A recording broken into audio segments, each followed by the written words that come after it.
Когато е бил дете, попитали Джон Ленън какъв иска да стане, когато порасне.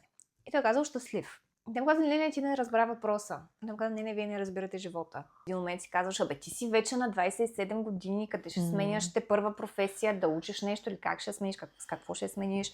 В следващия момент си казваш, не, ти си само на 27 години, нали? Не си вече на 27 години, може да правиш каквото си искаш. Здравейте и добре дошли в Пламкаст, подкаста, който ви среща с хора, които горят за това, което правят. Аз съм Пламена Димитрова, а днес на гости ми е една много близка моя приятелка, с която запознахме по доста интересен начин. Просто аз не спирах да вися в заведението и за здравословно хранене и някакси тя беше принудена да ми обърне внимание в даден момент. На гости ми е Кристина Константинова, която аз лично винаги свързвам с пътешествия. Да, но има много интересна история в различни направления, така че ще си поговорим за различни неща. За актьорско майсторство, за пътувания, за здравословен начин на живота и всъщност, кое е това, за което аджиба Криси ти гориш? Да видим. Добре, много благодаря за поканата. Много се радвам, че съм в този подкаст. Много ти благодаря. Да, една малка вметка може би трябва да направим е, че аз идеята за този подкаст имам от една година някъде и Криси беше моя отново първи гост, всъщност втори, нали, с Вики имахме един така псевдо епизод в колата, но първият официален гост, който аз някога поканих. Заснехме тогава в Nutrition студиото в Гео Милев, един страхотен подкаст, който обаче не видя бял свят, тъй като моята идея така леко пропадна, а пък Криси продаде бизнеса. Да, за една година доста неща се случиха. Доста неща се променят. Ще си поговорим сега за всичко. Аз обаче ще те върна много назад във времената. Вау. Така. И ще ти задам един въпрос. Криси, ти каква искаш да станеш като пораснеш? Много неща. По принцип, като най-малка, много исках да съм дресьор на лъвове и тигри. Ами много добре се справиш с шири. Имам един тигър вече. Да.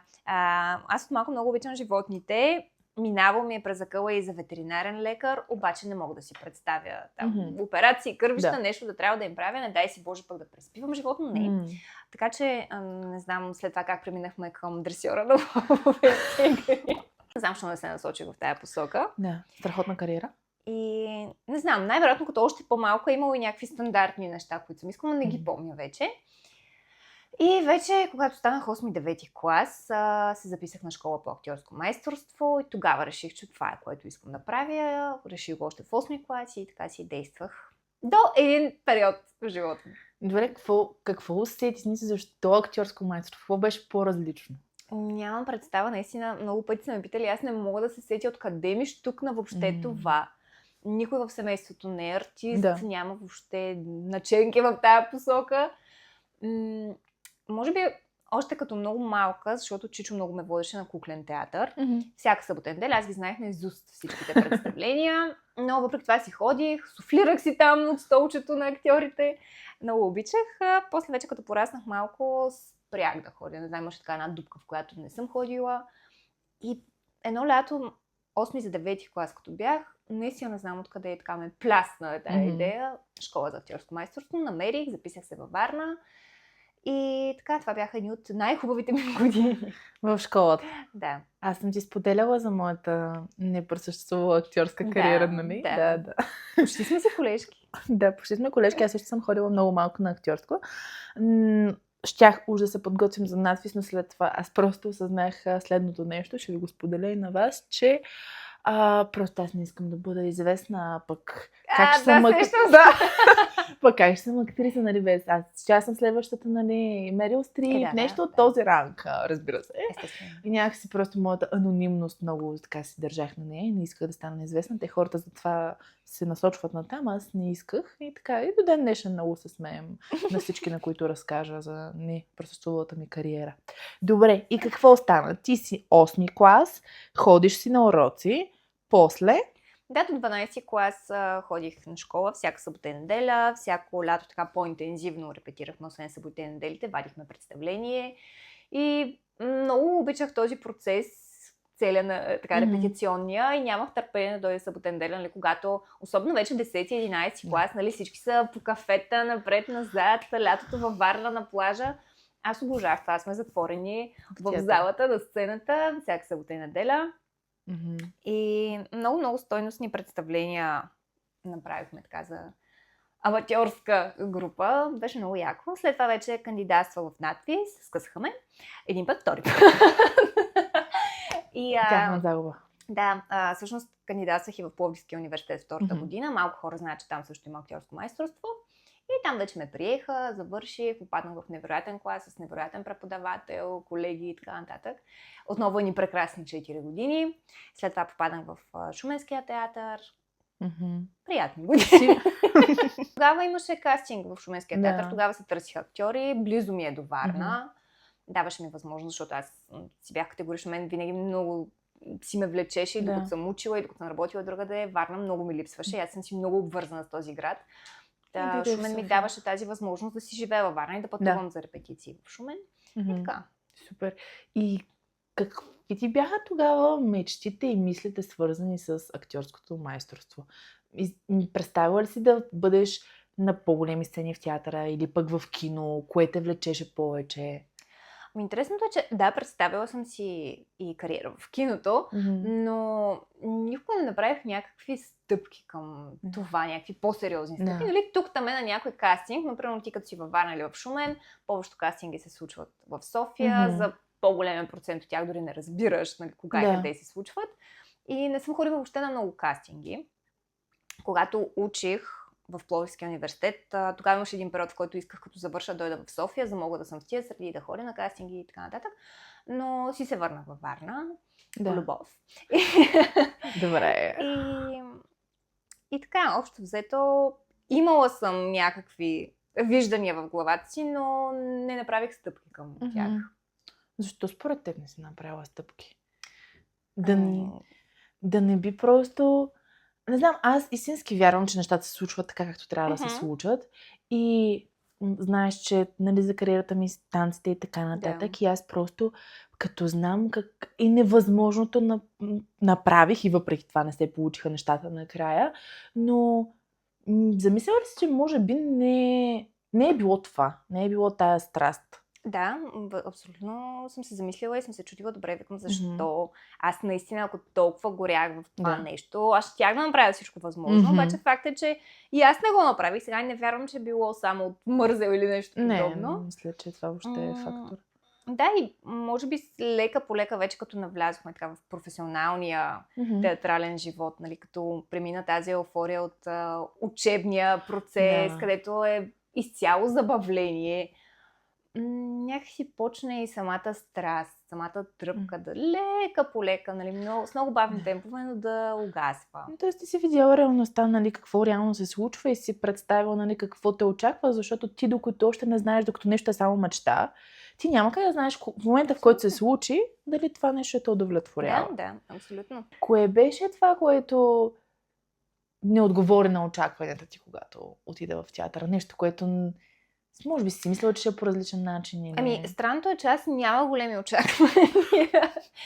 Аз горе-долу знаех каква е действителността в българските театри, особено в провинциалните, нали, които са извън София. Още когато реших в 8-9 клас да се занимавам с това нещо, през годините съм имала много спорове, нали, с нашите, които казваха, то няма перспектива в България, няма пари, те мизерстват актьорите и така нататък. Аз го знаех това нещо, обаче аз години наред бях с розовите очове, казах, няма никакво значение, ние го правим за мисията, за изкуството, парите не са важни, без заплати ще работим. Обаче с годините... почва да си тежи и този фактор. Сега, със сигурност не съм се отказала заради това. Има много други неща, нали, които също са тежали. Например? Но... самите... Не, аз имах прекрасни колеги. Аз много пъти съм казвала, че аз толкова много време се задържах, въпреки, нали, ниските заплати, условията, общинските квартири, в които живеехме и така нататък, защото имах прекрасни колеги. Аз останах заради колектива. И именно когато колектива се разпадна, и вече нямаше нещо, което да ме задържи. Кое да те задържа. Да. А ти казвам така и общински жилища и аз просто си представих, че аз въобще не знам, нали, какво представлява.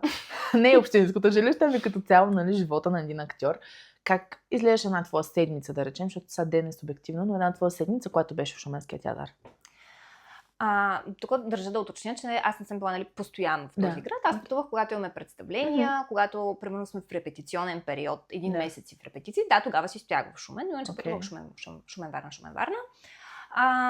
когато сме в такъв период, през деня сме на репетиции, вечерта се събираме някъде, което ни беше любимата част. И имахме квартири, които са общински жилища, нали, ние си плащаме някакъв много символичен наем за тях. И съответно те бяха в така, не е толкова меко казвам, неприятно състояние. И този фактор, между другото, много потиска. Нали? Мястото, където се прибираш вечер, където трябва да заспиш, да се събудиш, оказва голямо влияние. Ами иначе, как протичаха? На сцената протичаха дните. Общо взето в Шумен е малък град, нали, няма кой знае какво да правиш извън това. Нали? От време на време да се качим на паметника или някъде да се разходим, но не ни остава много време. Аз гледах, ако имам един свободен ден, да се прибера във Варна.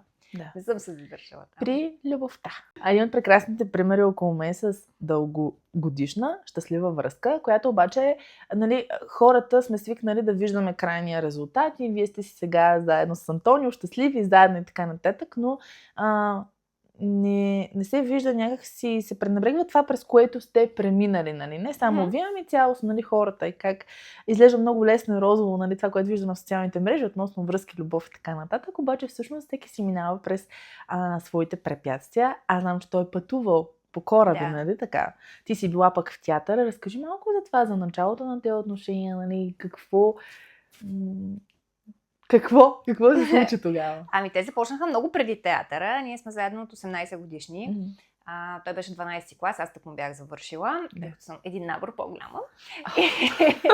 И първата година, когато ме скъсаха в надпис, не бях кандидатствала на друго място. Аз бях категорична, че това или нищо. Надпис или смърт. И си взех така една почивна година. И си бях, нали, във Варна. Тогава се запознахме в септември месец. Всъщност се оказа, че сме се виждали и преди това, но така не се бяхме запознали тогава. На един рожден ден на наш общ приятел се запознахме. И оттам започна още нашата връзка. Нали, първата година си беше окей, защото си бях във Варна, той още беше така нататък. След това вече заминах в Пловдив да уча и 4 години така си бяхме от разстояние, така да се каже. И най-теглото беше, че тъкмо дойде лятото, нали, в което аз да се прибера вече във Варна, но той учеше във военноморското, имаше стажове и лятото заминаваше на кораб. Така през годината. Шумен Варна всъщност въобще не е страшно като прибиране. Аз всяка събота неделя пътувах Пловдив Варна. Вау! Да. С влака? Да, по едно време имах в седмицата 4 вечери, в които спа в в Пловдив, една вечер във Варна и 2 вечери във влака. Аз тръгвах петък вечерта с нощния влак, прибирам се, събота си спа във Варна и неделя вечерта пак с нощния влак към Пловдив. Съответно и той идваше когато можеше, но той пък тогава си беше активен спортист, така че имаше и много тренировки, някакви курсове беше записал тогава да учи, не помня какво беше. Той по-рядко имаше възможност да пътува, но аз така упорито всяка събота неделя си пътувах. Браво. Ето виж, значи, когато човек наистина иска нещо и гори за нещо, било то дейност или пък друг човек, нали, любов, то наистина ще направиш невъзможното. Не ще пътуваш, ми ще спиш, нали, във влака. Шири, значи изключително активна. Шири. Защо ме нападаш сега? Шири, снимаме подкаст. Да, благодаря ти. Чао. Така.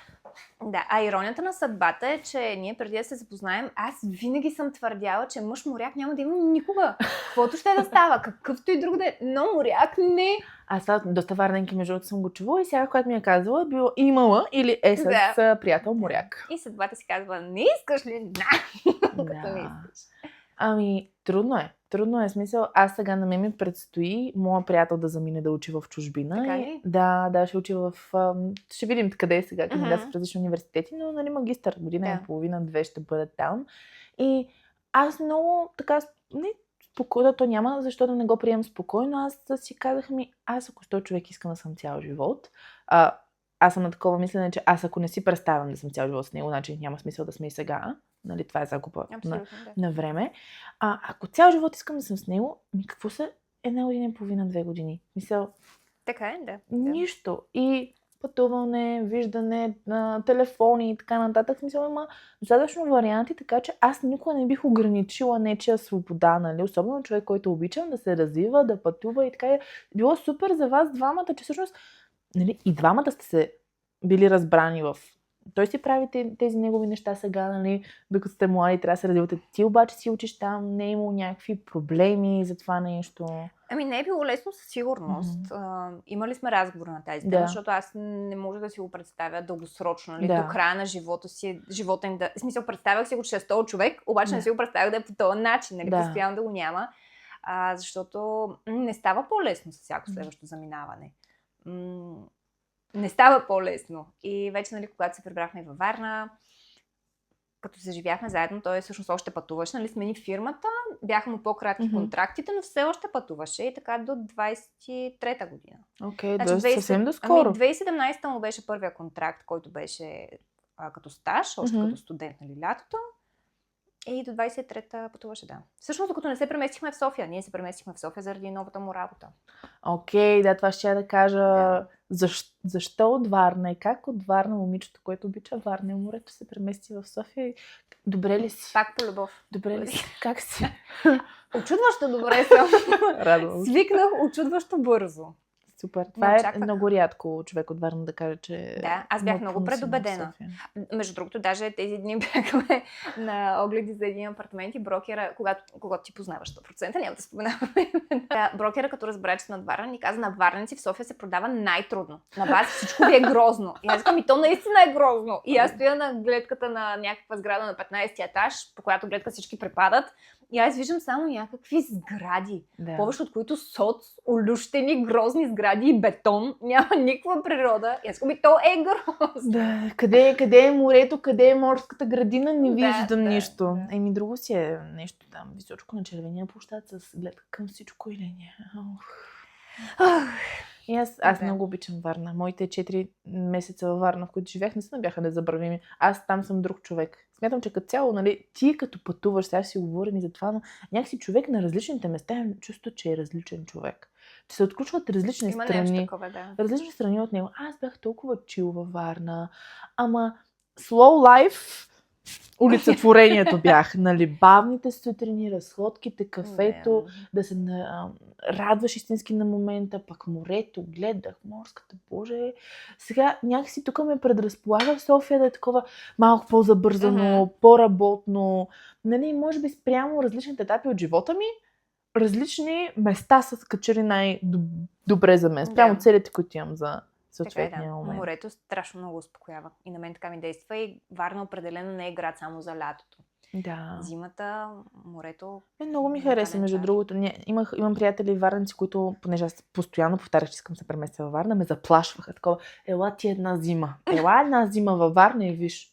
Отидох там тогава зимата, че то по-хубаво.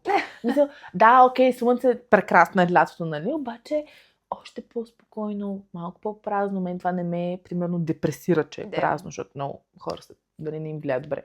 Не ми е толкова спокойно. Но въобще нямам нужда от хора.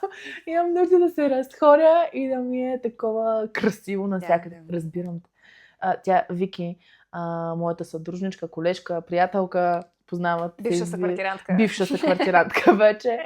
Като дойде, като се преместила в София, тя наистина беше си в някаква такава, в един депресивен епизод заради това и постоянно ме моли, че викаше, ме заведеш ли на красиво място? И ти викаш, няма. И аз съм такава, боже, и почвам тук препотена, къде да заведа това момиче, нали? И то напрягащото е, че ти нямаш наблизо, нали? Ти мисля, аз мога да вземем... На Витоша? На Витоша, ама без кола. Трябва да вземем 2 автобуса да стигнем до Витош. Това е момичето, което е било на 5 минути от морската градина във Варна и от морето. Как да я кача на 2 автобуса, за да отиде за 2 часа в Витоша? Така че... Аз да спра да твърдя, че Витоша за мен е едно от най-големите преимущества на София. И като цяло близостта с планините. Ами защото се възползваш. Ние софиянци малко много. С морето, да. Нашето пътешествие, какво 2023-та, мести се в София. За работа на Антонио. Ти през това време, какво се случва в твоята глава?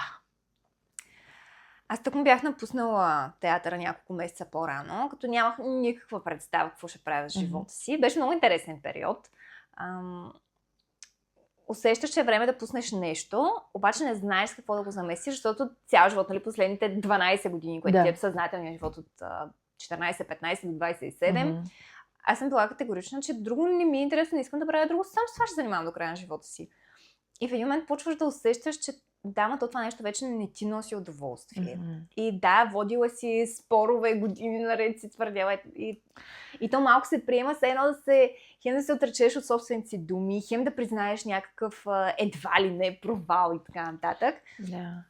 Но не ми отне чак толкова много време, честно казано. Имам колеги, които са преди мен в театъра, много давна не се чувстват добре, обаче продължават да стоят там по някакви причини. Да. И аз генерално, нали, не само от този театър, исках да скъсам за някакво време с професията, нали, да се отделя. Така да си ядем една почивка, не се знае колко време, още сме в почивка. Още сте в почивка, да, Рейчел и Рос. Да. И не знаех какво ще бъде, просто знаех, че не искам да е това на този етап, защото за мен най-важно каквото и да правиш, да си щастлив от това нещо, в крайна сметка. И така имаше няколко седмици на чудене, в които в един момент си казваш, ти си вече на 27 години, къде ще сменяш те първа професия, да учиш нещо или как ще смениш, с какво ще смениш. В следващия момент си казваш, не, ти си само на 27 години, нали? Не си вече на 27 години, може да правиш каквото си искаш. Да. И така. Това е много хубаво, че си го осъзнавам, защото аз наистина постоянно чувам за такива истории в разговори и така нататък и хората наистина много се спират. Ама да не изглежда, че се провалили, ама това да се откажеш се приема като нещо супер лошо.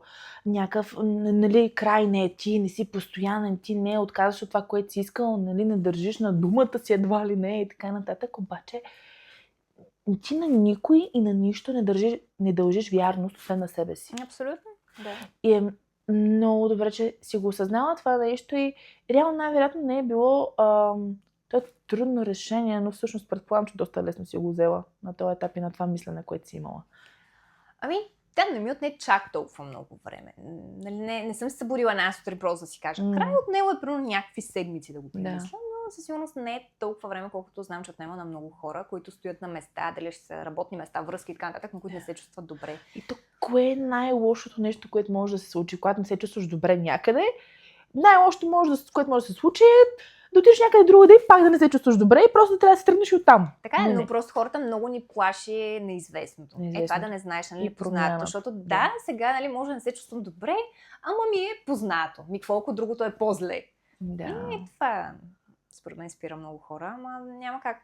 Според мен трябва да опитваш отново и отново колко пъти е необходимо, докато си откриеш твоето нещо.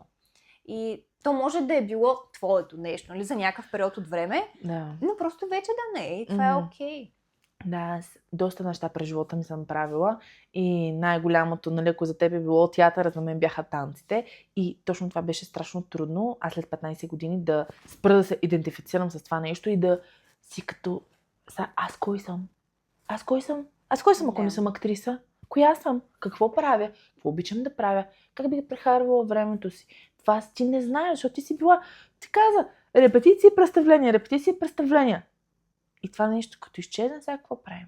И най-вълнуващото е, че всъщност просто зависи от перспективата, зависи от начинът ти на мислене, защото какво правя, смисъл, мога да правя всичко или сега, нали, да се свия, да си кажа, не, какво от тук нататък, нали?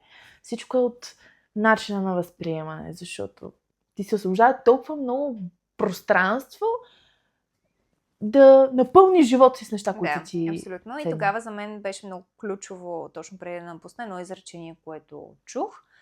И то беше, нали, че понякога не знаеш какво искаш, обаче усещаш, че не е това. И просто има нужда да пуснеш нещо старо, за да направиш място за новото и то само ще намериш този живот. Да, ти наистина трябва да направиш място за всяко това и за отношенията и така нататък. Смисъл. Живот си знае работата. Абсолютно. И според мен трябва да се научим да гледаме по-голямата картинка, по-наедро, защото ние сме свикнали в момента, примерно се случва някакво събитие, което ти е неприятно, дали ще ти фалира бизнеса или нещо друго, и ти разглеждаш само конкретно събитие и си кажеш, това е провал. Да, обаче то е част от нещо по-голямо. И дори само по себе си то да не е успяло, то е довело в живота ти случки, хора и така нататък. И те са много навързани едно с друго нещата. И нямаш идея, ако не беше това, дали в момента нещата щяха да са по същия начин, как щеше да се развие. Има един такъв цитат, наскоро ми попадна. If the goal is experience, you can never fail. Нали? Ако целта е опитност, преживяване, то няма провал тогава. Нали? Дори когато конвенционално се приема като провал. Добре, каза фалирал бизнес. Само извинявай, ще прекъсвам, нали, да вметна нещо за провала. То какво е провала? Провала е просто дума, на която ние придаваме някаква стойност. Да. И докато ти за себе си не му дадеш това значение. Ти ако не го назовеш, че е провал, то не е. То е просто едно от събитията. Нали? Едно нещо, което се е фактология. Да. Фактология. Ние натоварваме дадени събития с нашите собствени очаквания. Всъщност и в последствие, нали, как се чувстваме спрямо резултата. Това е. Спомена за бизнеса, който вече нямаш, не се занимаваш. Сега продадохте го и така нататък. Това ли беше първото нещо, с което се захвана, след като спря да... След театъра? Актьорското майсторство, да. Да, това ми беше втория провал след първия. Ти си като маниста си ги нареждаш. То по-добре... Провалче успех. Значи, то е по-добре. Според мен, наистина, докато сме мали, тестваш, пробваш едно, второ, трето, пето. Не, че човек и на 50 не може да смени изцяло по-престо. Аз съм много за това.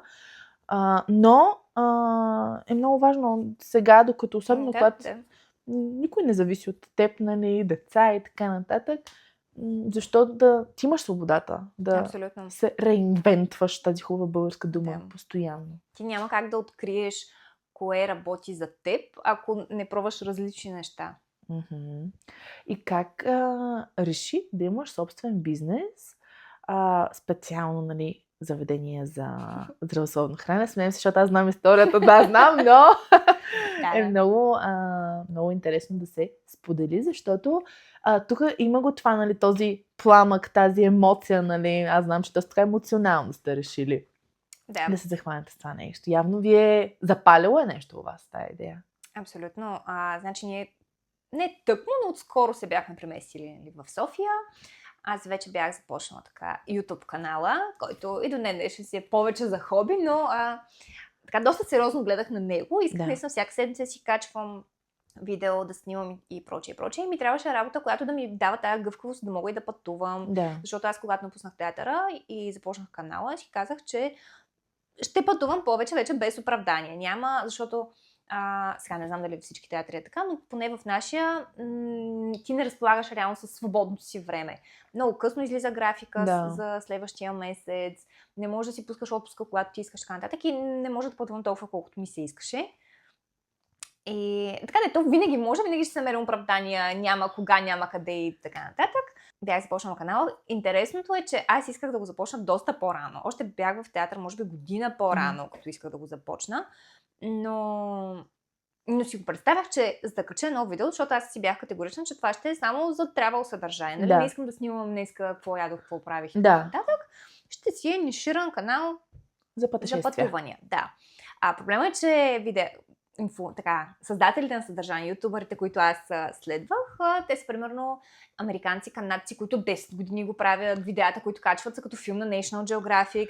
И аз си бях казала, че моето видео ще изглежда така или няма да кача нищо. Съответно, аз искам да си купя камера, дрон, GoPro, нали, всичко страхотно. И една година съвършено. Не можа да продуцираш продукция на National Geographic и затова не качи нищо.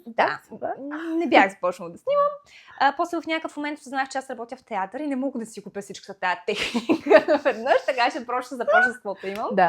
И в Венеция, като бяхме, аз вече имах една камерка, така, DSLR-ча, която в принцип си е за снимки, но снима и прилично видео. Аз съвсем доскоро си снимах все още с него.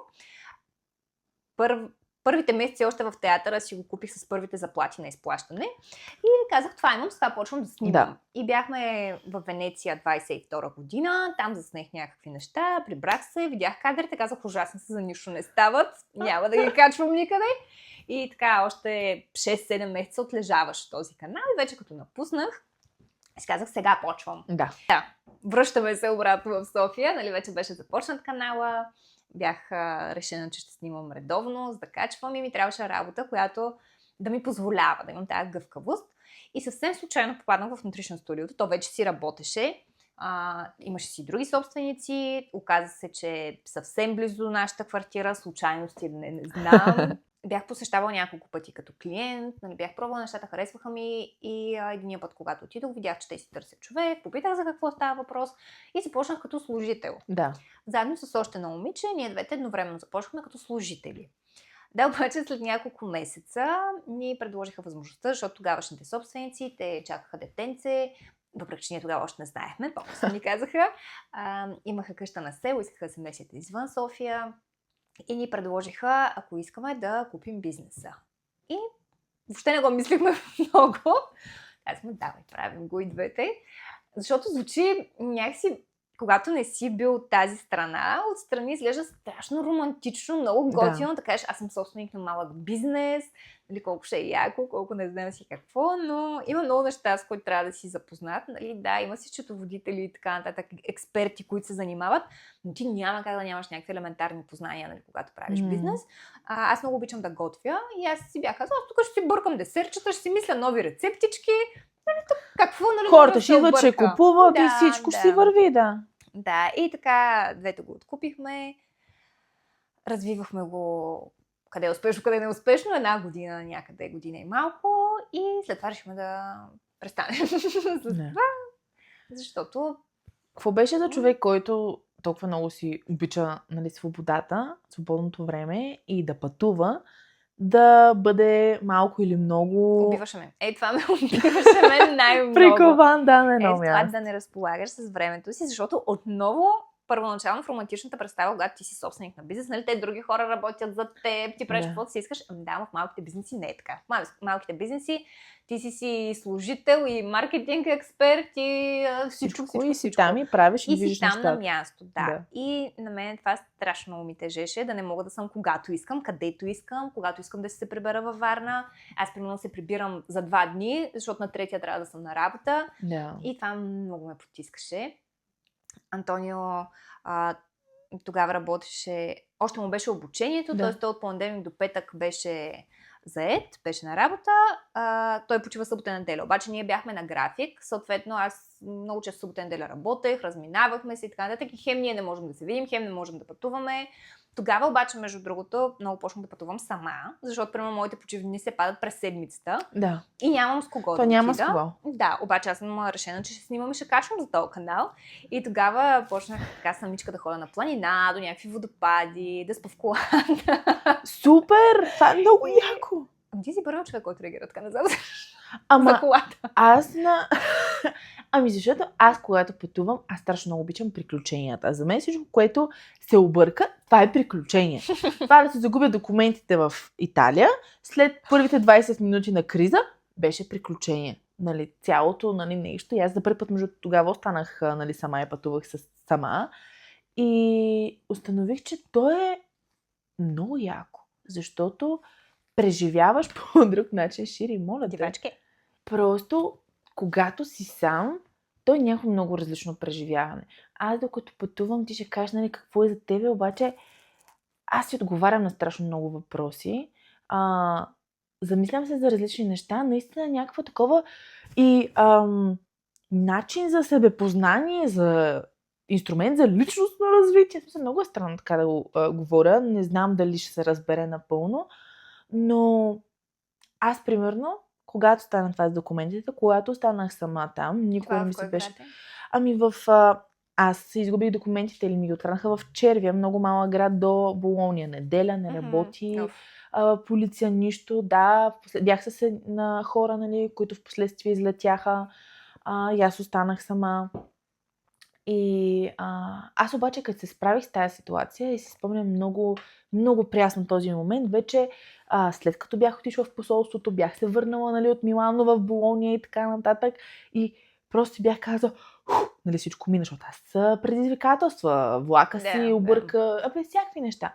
И просто като седнах вече, беше 5 часа в хотела, в който нали, отседнах, защото на следващата сутрин щях да летя обратно към България, вече с паспорт. Просто си записвах някакви неща, нали, в тефтера, някакъв анализ направих, равносметка и първото нещо, което си записах, аз мога да се справя с всичко. Точно това ще я ти кажа, че такива ситуации, колкото и да са неприятни, докато се случват, изграждат една увереност, едно самочувствие, че ти можеш да се оправиш. Да, и аз вече, примерно, няма как да разбера някой, който ми каза, не, аз не мога да отида някъде, нали, то метрото, как ще се оправя с метро? Как я се оправиш, бе? Ще се оправиш, направо такова вече не се кара. Но разбирам, просто на те трябва да се случат определени неща, че да имаш този начин на мислене. Няма как да съдим някой, на който все още, нали, му предстои да му се случи, дали никога няма да се случат. Не е задължително. Не трябва всеки да пътува сам, нали, така нататък. Не е задължително и да се оправяш с всичко. Сам, нали. Мен пък това в последствие във връзките ми беше проблем, защото аз съм отгледана от силна независима майка. Нали, реално, когато сама ме отгледала, баба ми също, нали, има така сходна история. И аз съм отгледана от много независими жени, които са научени, в смисъл живота ги е научил да се оправят сами. И че не трябва да разчитат на никого. И аз докато разбера, че аз когато съм сама, нали, ще разчитам на себе си, ще се оправим и така нататък, обаче когато съм във връзка, не е необходимо. Аз трябва да мога да разчитам на човека и да му дам правото и той да се погрижи за мен, нали. И беше доста, така, не знам как стигнахме до тук, но за пътуване да си говорихме. Ето от пътуването, виж до какви теми може да се достигне. Наистина. И според мен, когато пътуваш сам, това е малко красотата, защото ти като не можеш да, нали, да се обърнеш навън и да говориш навън с някого, да коментираш, ти се обръщаш към себе си, ти се обръщаш навътре. Да. Ами аз за пътуване сама, за сега съм го правила само из България, планини и така нататък. Извън България все още не съм. При мен са много различни типовете пътувания, от които имам нужда в различните периоди. Понякога имам нужда наистина сама да се кача там на някой върх или до някое езеро, да седна и да си гледам езерото 2 часа. Друг път имам нужда от градска екскурзия някъде из Европа. Много обичам да обикалям градчета из Европа. Понякога имам нужда да съм сама, понякога не ми се ходи сама, искам съм с компания, така че... Какъв беше ценният урок, като се обърнеш назад от този бизнес, нали? Този провал, да го наречем, въпреки че за мен въобще не е провал. Аз обожавах това място и обожавах вас и просто това е начин, срещаш различни хора, абсолютно. Така че, какво беше това, което сега, като се обърнеш назад? Защо е трябвало да се случи? Не знам защо е трябвало да се случи, дали защото не сме били подготвени, романтизирали сме цялото нещо, не сме имали уменията и знанията и така нататък. Но аз съм много благодарна, че се случи, защото наскоро точно това си замислях, че в момента, да не кажа всички, но 90% от хората, които познавам в София, с които общувам и така нататък, съм ги срещнала благодарение на това място. И това, нали, което по-рано си говорихме, че то едно събитие води със себе си други събития и не знаеш как ще ти развие живота и не можеш да го определиш като провал, защото то е част от нещо по-голямо. Ти даже сега като го каза, и аз просто, ето ти идваш от Варна, не познавайки никой в София, и това е място, в което да изградиш истински качествени отношения с различни хора и то да ти направи една среда. Абсолютно, да. Което е много яко. Супер. Добре, и сега студиото го няма. Няма го вече. Какво беше първото, което почувства, направи в момента, в който... Не помниш ли, ние отидохме заедно да се почерпим? Да. Да, ние се почерпихме за това. Добре, след като... Значи, както Антонио каза, това е като BMW. Черпиш като го купиш, черпиш като го продадеш. И къде замина след това? Организира ли си някакво пътуване? Юли и август, основно из България. Пътувахме, пак много красиви места посетихме. Пирин, аз съм влюбена в Пирин, обожавам Пирин. Следващото така по-голямо пътуване извън България беше началото на септември, когато направихме един роуд трип с колата до Черна гора и Хърватия и беше брутално. Наистина беше много яко. Знаех, че ще ми хареса, обаче не знаех, че чак толкова много ще ми хареса. Нямах кой знае какви очаквания, но Черна гора особено супер много ме изненада. Наистина, аз нищо не съм, аз мисля, че даже не съм виждала снимки. Мисля, което е много странно, защото мен Инстаграм ми е залят с пътувания. Не мисля, че Черна гора, Монтенегро е на английски, нали? Да, не мисля, че ми е излизало толкова. Какво те впечатли? Уникално е. Там е някаква комбинация между особено в Будва, там е някаква Котор не толкова, нали? Там си е по-адриатическо усещане. Сега си в някакво малко италианско градче, но айде ще започна с Котор, защото той мисля, че най-много ме изненада и ми остана на сърце. Той се пада точно в залива, където е най-тясната част. И над него се издигат планините. И хем имаш море, хем имаш планина, там където ни беше Airbnb-то, то беше от едната страна на заливчето, от среща е Стария град, нали, тук е тясната част горе-долу. И там всяка къщичка си има собствено плащче. То не е точно плащче, но е като кейче. И ти скачаш там от една буничка, плуваш, много яко. Същевременно В планината пък има изградени барове точно на гледката. И там по залез е уникално, защото хем си в планината, хем виждаш морето. Страхотно беше. Котор казваш. Котор, да. Добре, продаден ми. Много ще ти хареса. Преди това бяхме в Будва. Там пък е много интересна смесица между балканското усещане и адриатическото. Защото в един момент се разхождаш примерно по плажната Емалея, която ти дава усещането, се носи точно на златни пясъци, да речем в Варна, или Слънчев бряг и така нататък. Типичните кръчмички край морето, викачите отвънка, Виенското колело, всичко както си му е реда. Айфелово колело имаше ли? Нямаш, само Виенско колело имаха. Трябва да ни стигнат. И изведнъж в края на тази алейка влизаш в Стария град, който е с типичните малки кълдърмени улички, супер тесни, с дървените прозорчета, малки заведеница, това очарование, нали, на малкото градче. Има и много красиви плажове, които са така по-скалисти. Има островчета, до които можеш да отидеш. Само за 15 евро, мисля, че беше. Имахме 3-часова разходка с там яхта, корабче, не знам какво точно се водеше. И те разхожда до островчетата, оставяте примерно някакво време да поплуваш, ти скачаш от тая яхта, водите са кристално сини, влизаш в някакви пещери.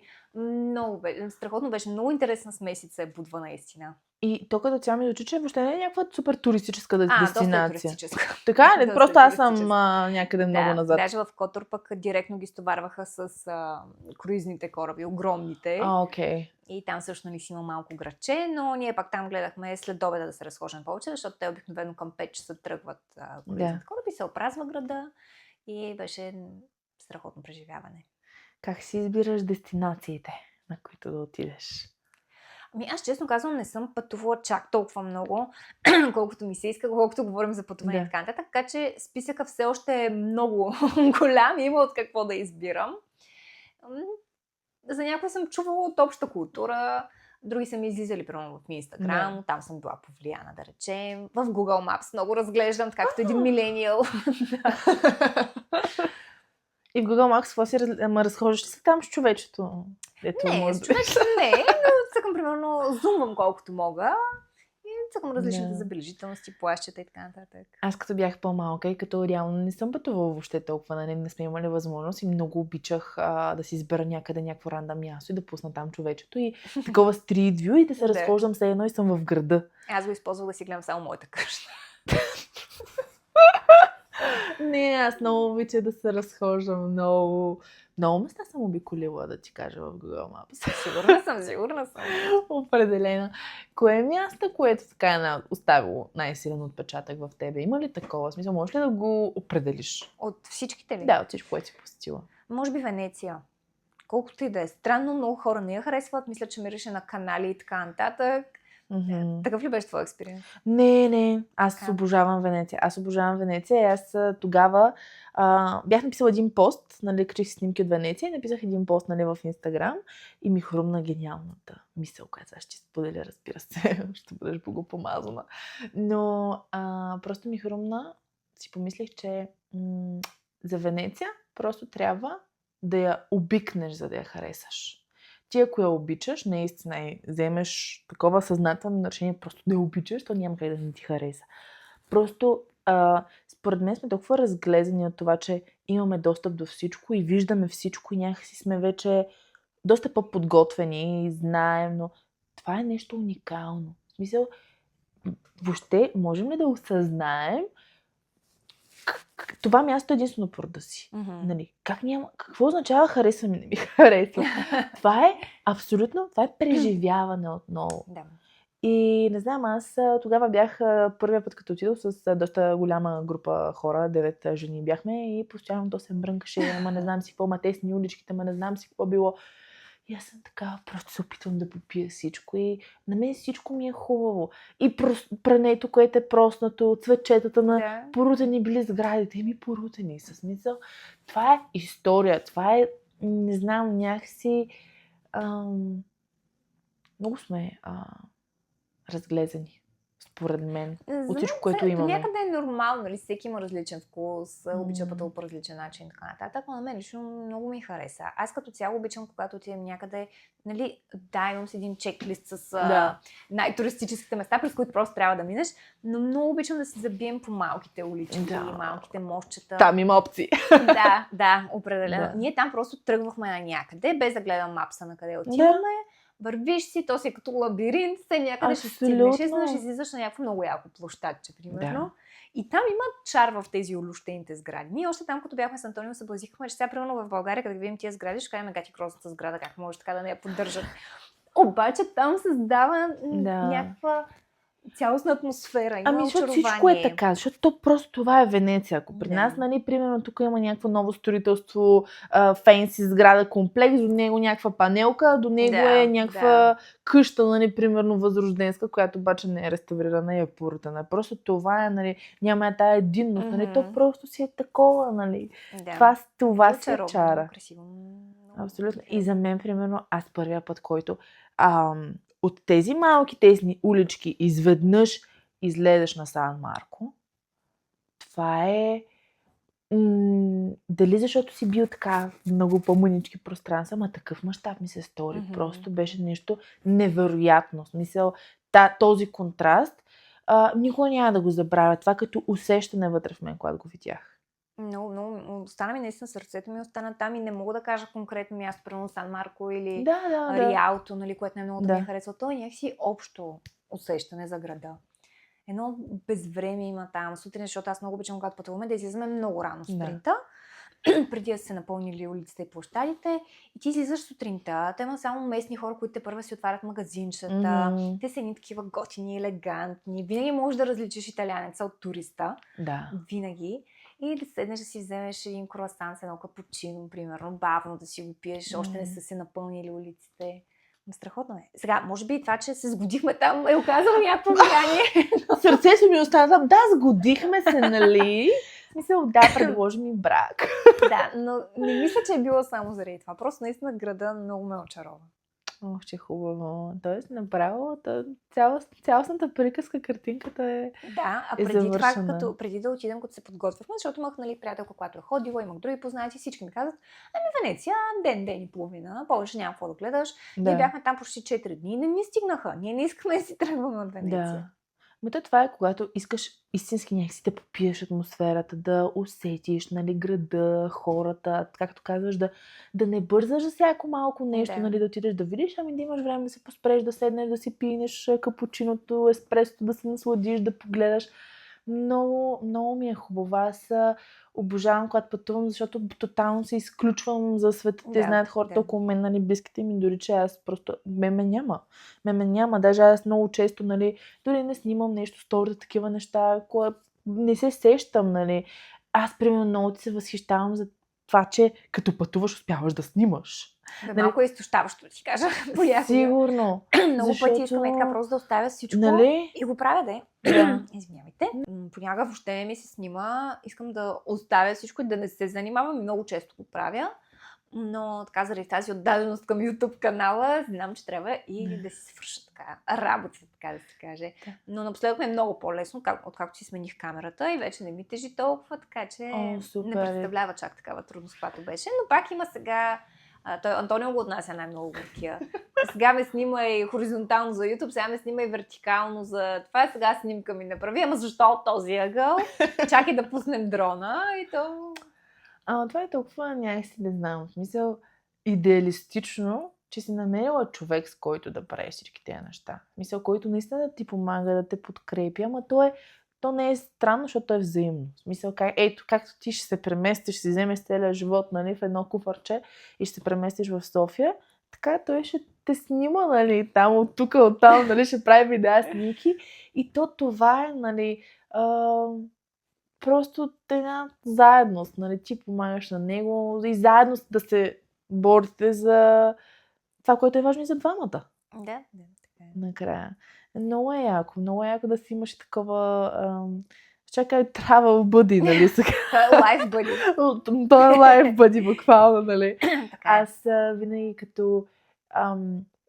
един път ме питаха какъв мъж искам. нали, как си представям партньора до мен и единствената, една дума просто така ми изникна и тя беше спътник. Това е. Аз искам да имам спътник до себе си, с който заедно да преминаваме през различните неща. Не си представях дали ще е висок, богат, красив, умен, беден, но е с бизнес. Да, това, че Иван на 2 метра е прекрасно усещане, нали? Но да, определено просто. Това е спътник. Може би пак и за това, че толкова обичам и аз да пътувам. Нали, напълно те разбирам в тази си страст. Както и за YouTube. Ти от колко време снимаш всъщност? Ти казах, как си напуснала? 23-та. 23-та, значи вече става 3 години. Да. Ох, че яко. Мале кога минаха. Как ти е? Защото моята YouTube кариера, както много от хората, които са ме гледали, знаят, е била изключително непостоянна. По просто причина, че съм имала много други неща, които са били на по-преден план. Да. Било е по-назад. И аз много късно осъзнах, че няма как да правя всичко. Колкото и да ми се иска. Но е нещо, което страшно много обичам да правя. Как започна, как успяваш ли да бъдеш, постоянно, защото знаем, че това е нещо, което е много важно за самата платформа и така нататък. Как виждаш ли сега, примерно, прогреса, който от първото видео, което едва си качила до сега? Чисто в монтаж и краен продукт го виждам, но не съм толкова постоянна, колкото ми се иска. Първата година и половина наистина бях много постоянна, всяка неделя не пропусках и така нататък. После, може би, покрай студиото, като почнахме да се занимаваме и с някакви други неща и нямах възможност чак толкова много да пътувам. Позамря, определено позамря, но си ми е много на сърце и искам така пак да съм по-постоянна. Въпросът е, че аз, както казах от началото, бях решена, че той ще е ниширан изцяло само за пътувания и когато ти минаваш през различни периоди, се случват някакви неща, няма как да пътуваш толкова много. Постоянно, да, абсолютно. Пострада канала. Така че в момента мисля някакви варианти, защото мен ми харесва да снимам, да споделям сега, дали защото с театъра прекъснахме, но имам нужда от някаква изява. Не знам дали е от това, но харесва ми, искам да го правя, искам да достигна, да споделя някакви неща на хората. Даже вече усещам нуждата някакси по-лични неща да споделя, защото на тази канала винаги съм разказвала за местата, които посещавам. Нали? Нищо не съм споделила за мен. Но усещам някаква такава потребност да изградя по-дълбока връзка с тия хора. Така че в момента мисля какво друго мога да споделям, освен на travel видеята, които обаче ще продължат със сигурност да присъстват, защото много си ги обичам, колкото и да ме затормозява целият процес на монтиране, защото аз много... Намерила съм си някакъв стил, който ми харесва, но е по-времеемък и трудоемък и така нататък, нали, с всички тези voice-over и така нататък. Да, те са като енциклопедии твоите видеа, буквално. Наистина можеш да добиеш представа за мястото. Да, и... това беше идеята и една много от причини да го направя в началото. Това ми липсваше просто в нашия YouTube, защото аз като съм си подготвила някакви пътувания, аз много използвам YouTube и така нататък, но съм гледала чуждестранни видеа, защото българските нямам какво да науча, нали, с цялото ми уважение, нали, аз си не следвам кой знае колко много български ютубъри или travel ютубъри, даже не знам дали има. Аз знам, Laura Travel има една... освен нея. Да, освен нея, но някакси повечето хора винаги споделят какво ядат, тук Airbnb. Да, станахме, отидохме и си. Да, просто е по-лично, той е като видеодневник, нали? Те са просто на това място, съответно. Да, докато аз исках да разбера за самите места, какво е хубаво да посетя, какво трябва да знам преди да го посетя, колко струва, ако щеш билета и така нататък. И си казах, окей, аз ще го гледам на английски, за мен няма проблем. Обаче има много хора, примерно като родителите ми или други, които не говорят езици, които имат нужда от тази информация, поднесена по интересен начин, защото да не им я дам.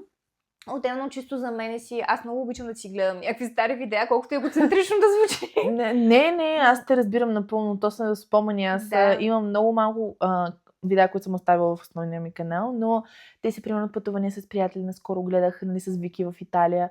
И това са спомени наистина е много мило да защото го гледам. Защото ти изживяваш, нали, момента, остават ти някакви спомени, обаче много неща, дето почваш да забравяш. Нали? Ти остава някакси цялостното усещане за това място, но аз много пъти като гледам се сещам, вярно, че и тук бяхме, това колко е хубаво, трябва пак да отидем и така нататък, и бъде някакви много приятни емоции.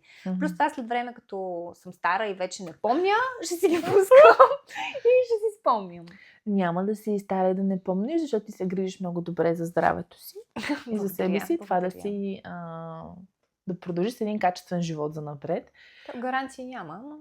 Няма, разбира се, но важно е, че правиш това, което трябва в крайна сметка. И всъщност аз и виждам, следя те, пък и си говорим отделно. И това, че реално здравословен начин на живот в момента като тема, може би ти е доста така, как да кажа, належаща. Да, така. С това основно се занимаваш. Може да си поговорим все пак и малко за това. Добре. Ти в момента си треньор в Slay Body Challenge, нали така? Точно така, да. Най-вероятно на повечето хора е познато от Йоана Йоко, която го стартира. Какво прави един треньор в Slay Body Challenge? Да започнем от там, пък после може да разкажеш и как се случи така, че да започнеш в това нещо. Мога да почна, ако искаш направо с как започваме. Това се случи паралелно с започването на Nutrition Studio. Така, двете неща подхванахме. Като в последствие просто Slay концепцията, тъй като е изцяло онлайн, остана, защото повече се доближава до моя начин на живот и ми хем ми доставя удоволствие, хем с лайфстайла, нали, съвпада и ми дава възможност да правя и другите неща, които обичам. Докато физическия бизнес е наистина много ограбващ. Преди да се развие. Какъв беше първият въпрос? Преди как започнахме? Какво прави един треньор в Slay Body Challenge? Най-просто казано, ние помагаме на хората да си изградите ни здравословни, балансирани навици, които да останат във времето, да си стане начин на живот, не е диета. Нали, помагаме да се научат как да изграждат ни добре балансирани чини, така че да дават всичко необходимо на телата си, да се движат повече. Но най-ценното за мен може би е общността, която се създава. Защото всеки човек през живота си е опитвал сам, нали, да спазва диети или да тренира или нещо. Но не винаги средата около нас е подкрепяща в тази посока, а ние сме социални същества и имаме нужда от хора, които, нали, то е окей, хората, приятелите ни около нас, хората не са длъжни да имат същите интереси като нас в момента или да преминават и те през това, през което ние минаваме, но сме социални същества, имаме нужда от други хора, които гледат в същата посока, преминават през същото, да обменяте опит, подкрепа и така нататък. Супер. А ти специално в твоя живот, нали, има ли си някакви как да кажа, периоди, в които не си била в толкова, как да кажа, здравословни навици, връзка с храна, спорт и така нататък. Какъв е твой бекграунд? Има ли си някакъв проблем преди, че да имаш, нали, и сега някакъв порив? Аз лично, честно казвам, голям проблем някакъв не съм имала. Мисля, че горе-долу през целия си живот съм се хранила сравнително балансирано. Естествено, като тинейджър в училище съм пробвала всякакви диети, като всички. Нали? Винаги има нещо, което да си подобриш, така нататък. Особено, даже като си гледам снимки до 20 годишна възраст, аз действително съм си имала буски. Нали? Още така, това детското излъчване и всичко. Имах си палащата, всичко. Нали? Пробвала съм какви ли не, 90-дневни японски чудеса, каквото се сетиш. Но пробвала ли си японско чудо? Само съм го чувала с яйцата. Само яйца. Ужас. Само яйца ядеш. И те всичките диети, каквито да са, те дават резултат. Те няма как да им дадат. Обаче той е супер краткосрочен. Защото всеки може да издържи примерно една седмица, 2, 3, 5 седмици да го прави това нещо. Обаче това няма как да ти е начин на живот. И в момента, в който ти се върнеш към нормалните навици, то всичко се връща. И не се ли промени отношението ти към храната, да си стане, пак казвам, начин на живот, а не да е диета, режим или така нататък, няма как да се получи. И ние наистина много вярваме, че организма има нужда от всичко. И в нашите предизвикателства помагаме на хората да се научат така да балансират чинията, че тя да си има и протеин, и фибри, и въглехидрати, и мазнини. Много жени, примерно, ги е страх от въглехидратите, но тялото ти има нужда от всичко. Да, не изпитвам грам страх към тях. В невероятни близки отношения с мен, така че, но да, разбирам определено. Просто вече е въпрос, нали, на пропорции, количества и всичко, да го балансираш. Аз мога да кажа, извинявай, че те прекъсна като човек, който е имал и има някакви проблеми и така нататък с храненето, начина на живот, нали, като лайфстайл, просто много е някакси, ти го чуваш това, нали, да стане начин на живот, звучи много адекватно, смислено ама е много трудно. Много е трудно някакси наистина, защото толкова бързо можеш да се върнеш към това, което е било. И наистина то е... в момента, в който приех, че то е супер дългосрочна игра и това, че ти е станало начин на живот за 6 месеца, не означава, че цял живот ще е така.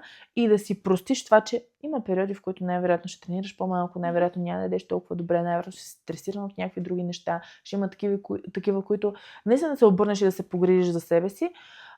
Но просто това е както с провалите, нали?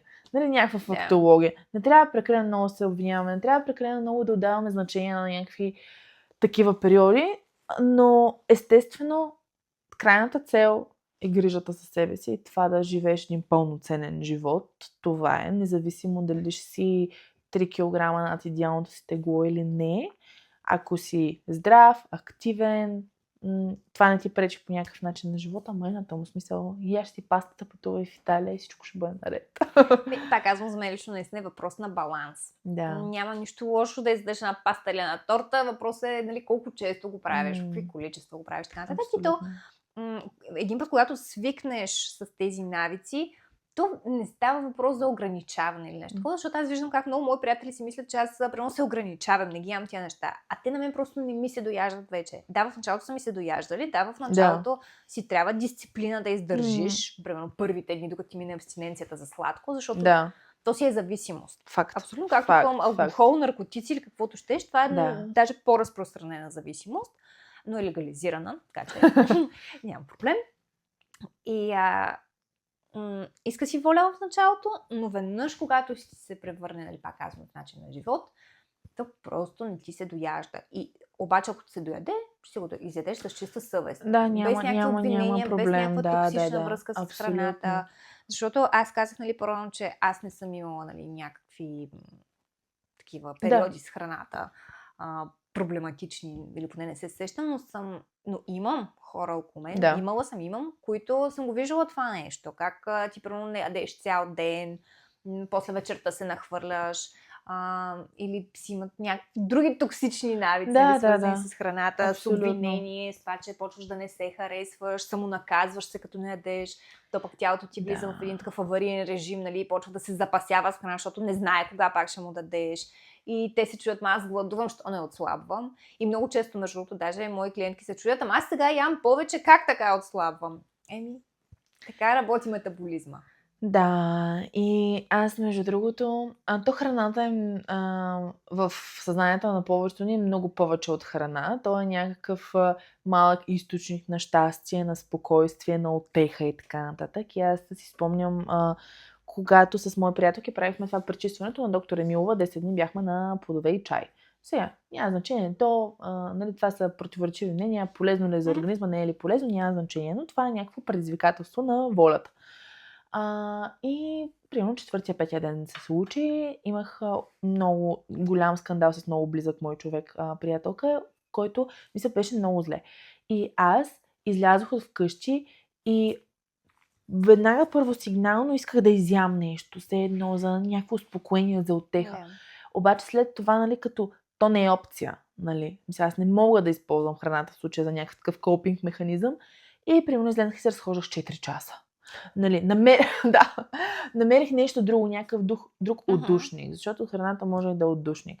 И то е пак това да възпиташ това съзнание, че храната всъщност е... Храната е храна. Основната функция на храната е да ни дава енергия. Обаче парадоксът е, че в много случаи тя ни отнема енергията. Да, това е много интересно. Това е много интересно, че всъщност не осъзнаваме, че много често, когато не се чувстваме добре и много хора, нямам енергия, не мога да се разсъня, постоянно ми се спи, нали, някаква такава летаргия, как си толкова енергичен, примерно, и всъщност много голяма част от това как се храним и как живеем. Абсолютно. И аз, между другото, като поспрях последно време толкова интензивно пък тренировките, установих, че аз почнах много по-късно да заспивам. И съответно оставам рано, не се наспивам, не се чувствам добре, не съм енергизирана.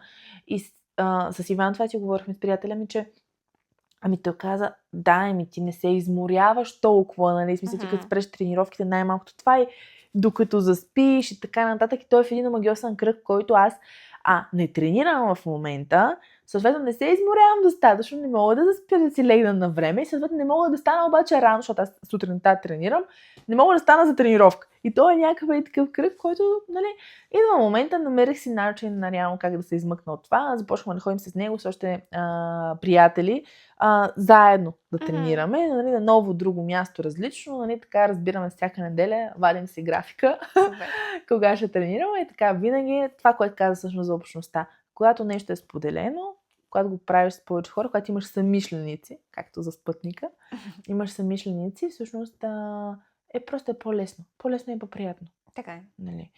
Когато минаваш сам през нещо, то пак е, как да кажа, то е полезно по друг начин, нали? Просто е малко по-болезнено и по-трябва да си патиш, нали? Друго е, когато сте заедно. Ами, добре, сега за теб, какво предстои? Имаш ли нещо, за което си мечтаеш в момента? Да, другата седмица ще ходим в Барселона. Знаеш ли, точно това си бях замислила преди няколко дена. По принцип на мен много ми влияе времето навънка. Да. Ако е някакво мрачно, дъждовно, няма слънце, ми е много и на мен мрачно потиснато. Няма реална причина, но така ще И тук последните дни нещо е така бях. Айде, то сега понапече, ама преди това пак имаше такива мрачни дни. Аз съм сигурна от времето. И някой ден така. Не викам, защо съм така крива и кисела тия дни. И осъзнах, че аз просто нямам планирано пътуване. И сега като си букнахме самолет, знаеш колко ми стана? Аз живнах, аз се преродих. Да, имаш нещо, което да очакваш. Някакво пътуване, нещо ново да знаеш, че ще се случи. Да, това е едно от нещата, за които гориш също са тези пътувания. И това е, че много яко. Какво хубаво съзнаване. Мислех, че от времето пътува всъщност. Защото нямам букнато пътуване.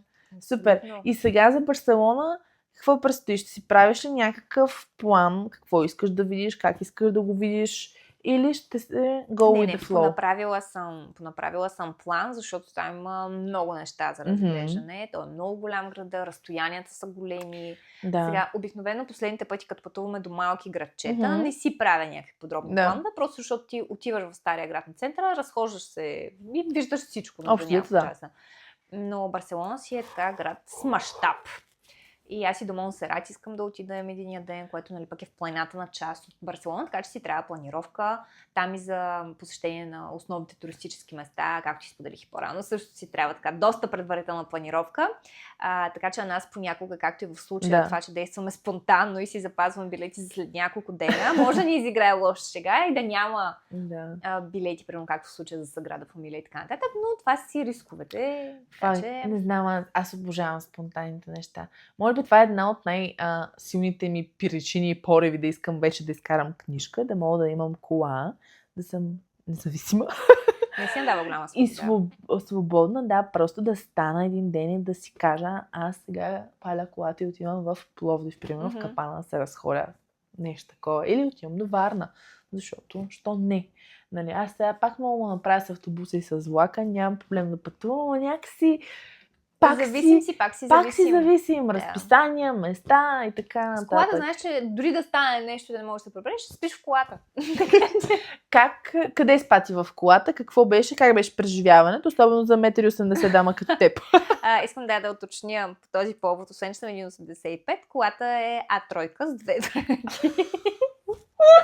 Добре. Беше много забавно, да. Аз отдавна исках да го направя, защото аз си имам така не знам, мечта или цел да го нарека, да си направим бус на кемпер. Да. И постоянно обяснявам колко ме кефи, колко искам, как ще го направим. Вече съм планирала къде ще пътуваме с този бус. Обаче аз нито съм си наемала кемпер, нито бус, нито нищо. Нищо. И викам, няма какво да чакам повече. Викам, ще спа в колата да видя какво е. Защото да спиш в колата е абсолютно също като си да си с кемпер, нали? Да. Няма разлика. Надолу към Кюстендил. Между другото, сега се сещам, това беше същия ден, в който подписахме документите, че купихме бизнеса.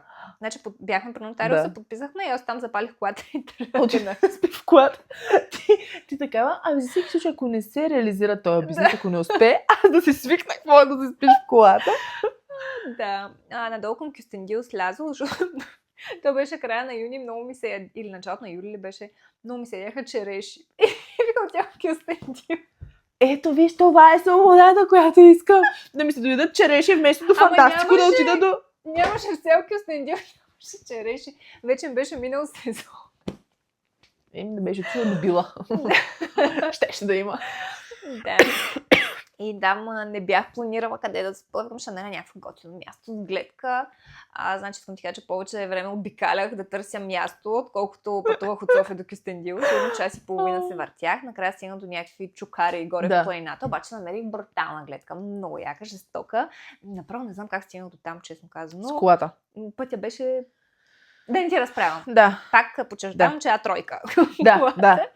Стигнах на тази гледка, точно по залез, беше супер красиво. Беше уникално, не беше уникално. Не намерих череши, затова си бях купила някакво суши в кутийка. Така че ядох си суши на залез. Беше страхотно беше. Много хора, много жени би ги било страх. Беше малко страшничко. Ама викаш, заключи се. Беше вълнуващо. Да, аз имах тактика така, колана през дръжката на вратата, пък да го щрак. Как? Колана? Какво? Не знам дали ще ми помогне това нещо, но го бях гледала някъде. Колана, който е на предната седалка, колана минава през дръжката на вратата и оттам го штракваш. Окей, да, за да може се едно, ако някой тръгне да отваря. Да, ама тя в тази малката кола си седалките бях свалила напред, бях избутала до края, така че... Щях да избия. Но пък си бях сложила така едни лампички на батерия. Лампички в колата. Да, беше много хубаво. Да, много хубаво. Да можем ние да си го правим хубаво и щастливо и уютно и така нататък. Много често ме питат как си така нахилена, щастлива през повечето време. Как да не съм? Защото не съм. Смисъл, аз ако не съм, значи няма съм щастлива. Аз искам да съм щастлива, значи трябва да съм. Абсолютно така. От кого зависи? Само Абсолютно от мен зависи. И така и в момента, в който качих видеото, точно 12-та минута, баба ми звънна. Бабо, после ако гледаш това. Ти искаш да ме умориш? Искаш да получа удар? Как? Между другото, това е явно много често срещано при бабите, защото моята баба също много ме следи. Поздрави, бабо, знам, че гледаш. Тя във Фейсбук, в ТикТок, навсякъде всичко ми следи, не знам. Но бях качила едно видео, където тествам такива на ролери за навиване на коса и съответно аз съм се навила там косата и ги развивам. И тя само: бабе, ти как можа да се качиш така грозна с тези роли? Навити! Виж после какво хубаво дете си с косичката, като се е пуснал. Как успя да се... Защо се качи така? Да те гледат? И баба така вика, като снимам в Инстаграм, там прямо сутрешна рутина, някакви разтягания. Как може така да се качваш, да се чекнеш? Да, ето, виж, нали, просто... Но винаги всичко първа ми гледа в Инстаграм, в YouTube, веднага го е изгледала, много се възмущава, като ме види по някакви върхове или тесни стръмни пътечки, или пък не дай си Боже да съм сама там. Ти се радва, че не знам как да пиша коментари. Ама се научи се да пише и коментари. И кой е топ коментара от баба? Мисля, че само един беше написала и беше: до кога? Така как си заговорихме за баби, за теб, примерно, било ли е важно семейството да те подкрепя в това, което правиш? Аз имам щастието винаги да са ме подкрепяли. Дори да не са били съгласни с някое мое решение, дали е то да стана актриса или да купя бизнес, винаги са ми ставали зад гърба ми. Казват какво мислят, нали, че не са съгласни, но ме подкрепят. И винаги го имало това. Ние мислим това е това, но живота си е твой, ти си решаваш. И аз много оценявам това нещо и смятам, че това е допринесло да стана толкова самостоятелен човек и да чувствам, че наистина мога да направя всичко и си зависи от мен и аз съм отговорна само пред себе си. Абсолютно. Майка ми също е по сходен начин. Тя за много начина, по който, нали, ме е отгледала, би било доста либерален, защото аз, нали, на 15 години, нали, си излизах, прибирах се в 2 часа посред нощта, нали, така нататък, примерно, на такива салса парките ходих, не съм ходила някъде на някакво опасно място, но, примерно, тя дойде с мен на първите 1-2, да види така хората, Да. видя, че е някаква нормална среда, така нататък. И оттам нататък аз в 15 години си излизам в 10:30, таксито до това, после на обратно. Само тя си знае какво и е било, нали, да се прибера, да чуя, че се върти, нали, ключа след това. Обаче ми е просто доверието, което тя ми гласува, още от тогава, и това тя да ми говори като на разумен човек, голям човек, да се държи така с мен. Аз просто не исках да я разочаровам. Не исках да предам това доверие, което сега, може би аз, ако бях някакво по-проблемно дете или да знам, не съм била аз, може би нямаше да е тази свобода. Сега винаги съм била доста разумно дете. Но все пак, и това много те изгражда. По принцип, точно така е. При мен е било по същия начин. Нашите винаги ме пускаха навсякъде. И искам да ти кажа, че с моите приятелки, които имаха по-строги родители, нали, не ги пускаха, ние пак ходихме на едни същи места. Просто те лъжеха и бяха именно, там, докато нашите знаеха къде съм. Което е реално много по-сигурно и спокойно от тяхна гледна точка, нали, за теб. В крайна сметка. Аз, същото. Абсолютно същото.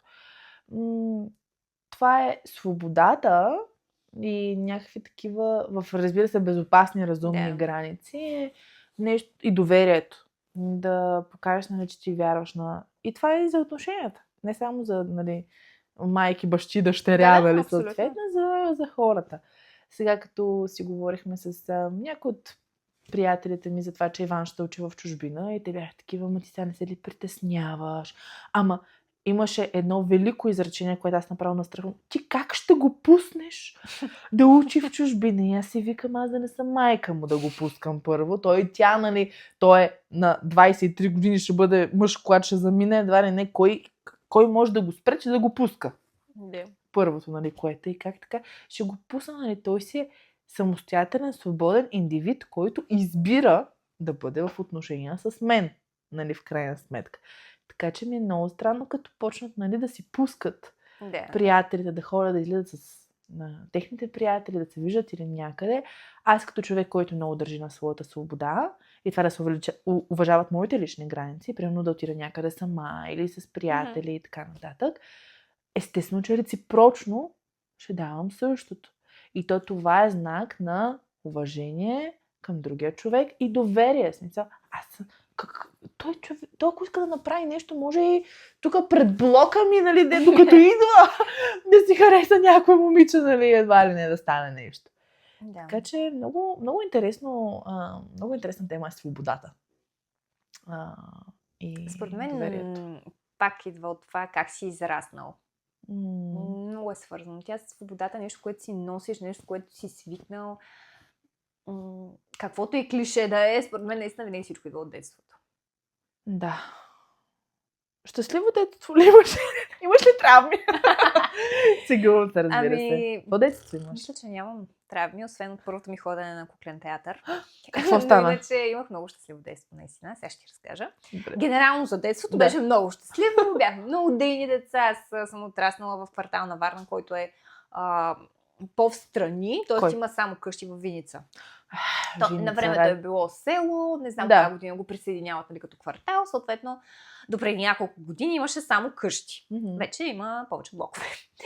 За съжаление. Но беше страшно спокоен квартал. Там, примерно, на ден минават 3 коли. Съответно, мен от съвсем малка са ме пускали сама на улицата да играем. Имам по-малка сестра, 6 години по-малка, и нея пускаха с мен. Съответно, аз се грижих и за нея. Но имах много голяма свобода и бяхме много креативни деца с моята най-добра приятелка. Постоянно организирахме някакви спортни празници, някакви неща, които събирахме цялата махала, ходиш, продавахме билети. Те бяха безплатни. Ето, ама ти си имаш предприемачески дух от малка. Малка. Само, че с всичките пари купувах награди за победителите. Нищо не оставях. Милата, браво! И организирахме постоянно някакви неща. По цял ден бяхме навън, от сутрин до вечер. Тък му те извикат да се прибираш и казваш: ама, еди си още е навънка. И това ни беше редовният трик, значи. Аз казвам: ама Съни още е навънка. И те ми казват: добре, като се прибере Съни, се прибираш и ти. Точно след 5 минути я викат нея. Тя казва: ама Кристо още е навънка. Добре, като се прибере Кристо, се прибираш и ти. И по някое време към 12 часа вече се чува от тераста: веднага се прибере. Да. Това са много мили спомени.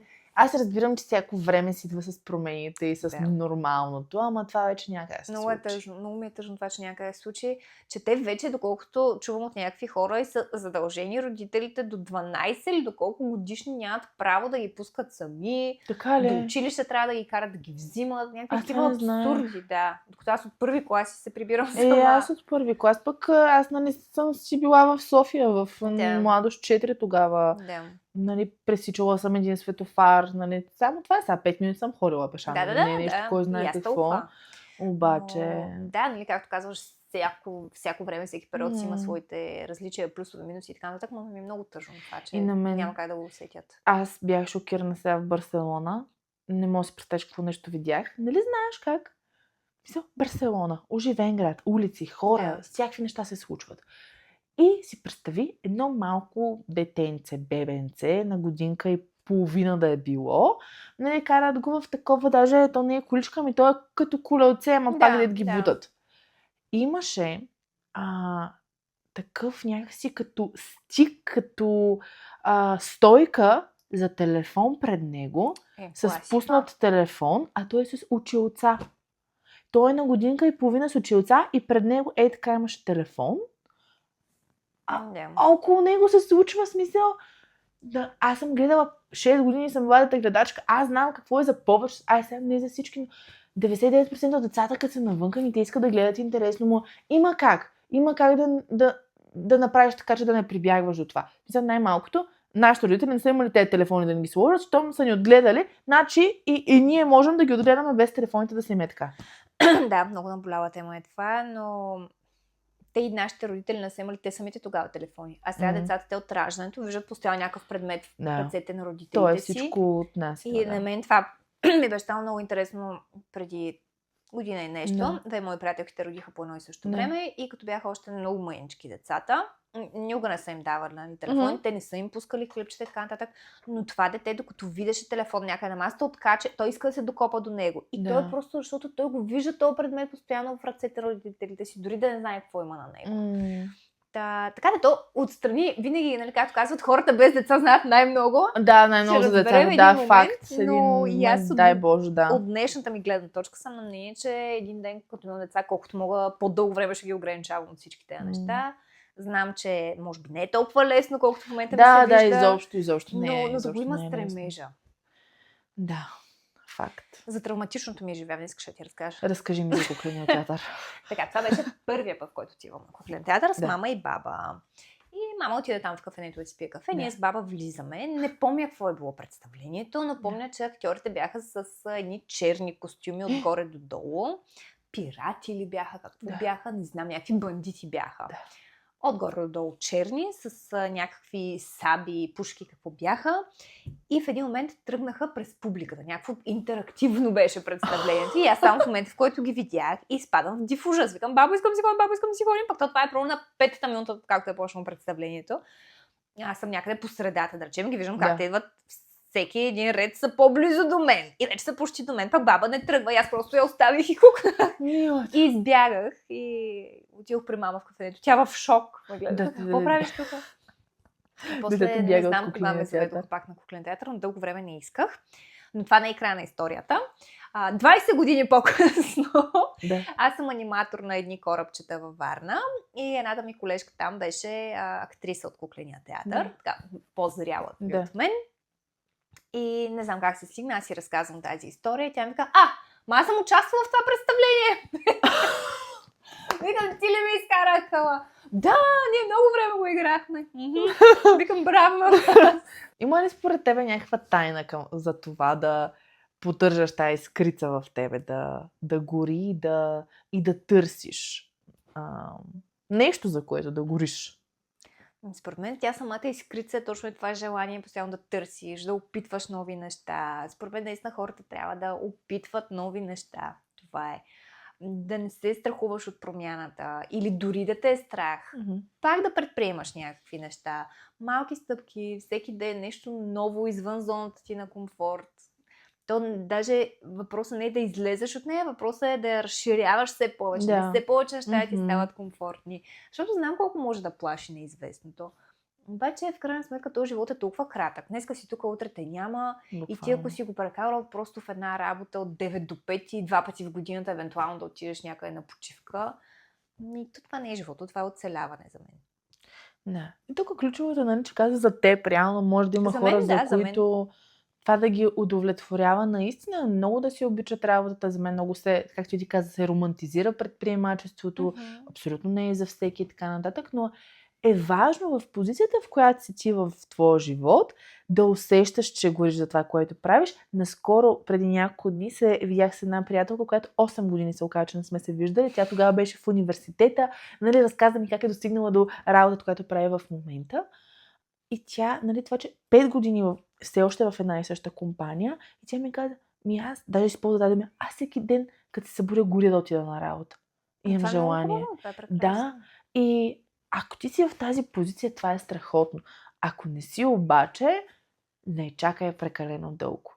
Защото нали, то може да не става въпрос за работата. Не всички искат се стремят към някакво кариерно развитие. Това е, което ги пали и така нататък. Но не чакай да отидеш на уроци по пиано, по пеене, по танци, да се запознаеш с нови хора, да отидеш на нови места. Да живееш, е това, което кажеш, да не оцеляваш, а да живееш. А то без тая искра за мен няма. Нали, знаеш тази история, надявам се да не бъркам, но мисля, че беше той, когато е бил дете, попитали Джон Ленън, какъв иска да стане, когато порасне. И той е казал щастлив. И те му казали, не, ти не разбра въпроса. И те му казали, не, вие не разбирате живота. Това е абсолютно окей, това, което днес ти доставя удоволствие, утре вече да не ти. Да. И дори да са минали 5 или 12 години да си занимавал се на нещо, ако днес то вече повече те потиска, отколкото ти носи удовлетворение, опитай следващото. Може и то да не е, може и последващото да не е. Обаче опитвайки, ще стигнеш до това, което ще те пали. Аз мисля, че това е една страхотна нотка, на която да завършим подкаста. Много ти благодаря, че ми беше първия гост. Аз съм ти казала, когато това стане супер известен подкаст, ще те поканих в готиното студио, професионално и така нататък. Но ти благодаря, че дойде и така от комфорта на моя скромен дом, заедно с Шири и другите котки, които не са в кадър обаче. Дойде и си поговорихме за такива неща. И аз много ти благодаря, че ме покани. Надявам се така да провлача крак и все по-интересни гости ти гостуват. Аз съм най-скучната, всеки следващ да е все по-интересен. Какво? Няма, не съм съгласна. Няма, не точно за те. Благодаря ви, че гледахте и до следващата неделя. Чао!